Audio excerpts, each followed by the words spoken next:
Ата-аналар үшін жағымды жаңалықты бөлісейін. 2 айдан кейін ұлттық қордан балалардың несібесі бөлініп аударылады.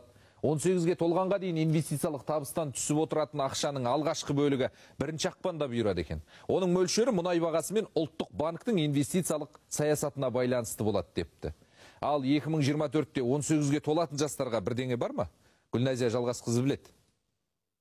Ұлттық қорда қаржыдан әр бала несібе көретінін бұған дейін айттық. Бүгін құзырлы органдағылар бағдарламаны бүге-шүгесіне дейін жіліктеп берді. Сонымен алдағы жылдың 1 ақпанынан бастап балалардың шотына 2023 жылғы инвестициялық кірістің 50% аударылады. Қаржы балалардың жеке шотына түседі. Ата-ана ешқандай құжат тапсырмайды, шот ашпайды.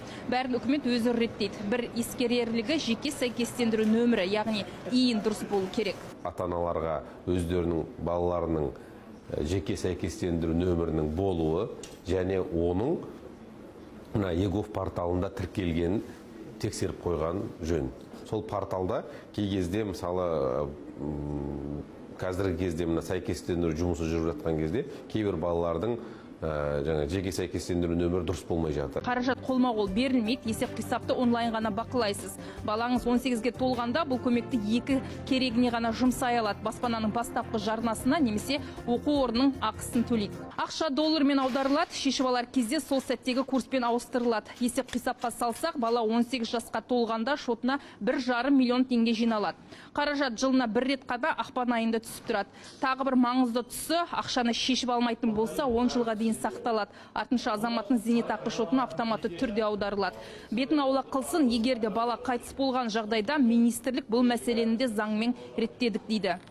Бала қайтыс болған жағдайда ол қаражатты қандай да бір мақсатқа пайдалану бойынша оларға шек болмайды. Ата-аналар кәмелет жасына толған уақыттың күтудің қажеттілігі жоқ. Мысалы, егер бала 4 жаста, 5 жаста қайтыс болатын болса, сол уақытта жинақталған қаражатты сол тиісті құжаттарын көрсете отырып, ата-аналар алып өздері пайдалана алады. Ал егер де балаңыз тізімге ілінбей қалатын болса, онда құжатын реттеп, жергілікті зейнетақы қорына хабарласуға болады. Бұдан бөлек 14-18 колл-центр жұмыс істейді, есеп қисап қайта жүргізіліп, жобаға қатысушы ретінде белгілейді. Ал биыл 18-ге толған балалар жобаға қатыса алмайды дейді.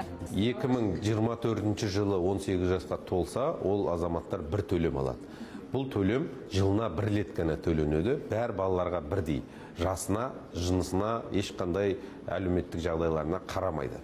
Ал бұл ақшаны біздің балаларымыз ол жаңағы білім алуға, немесе тұрғын үй жағдайын жақсартуға. Білім алған кезде шетелде де білім алуға төлеуге болады. Ал шетелден көшіп келгендердің балаларына Қазақстан азаматтығына ие болған күннен бастап ақшалай қаражат есептеледі. Ал керісінше елден көшіп кеткен балаларға ақша аударылмайды. Бұдан бөлек зейнетақы қоры ата-аналарды алаяқтардан сақ болуға шақыруда. Себебі шот ашып беремін, ақшаны шешуге көмектесемін дейтін пысықайлар көбейген.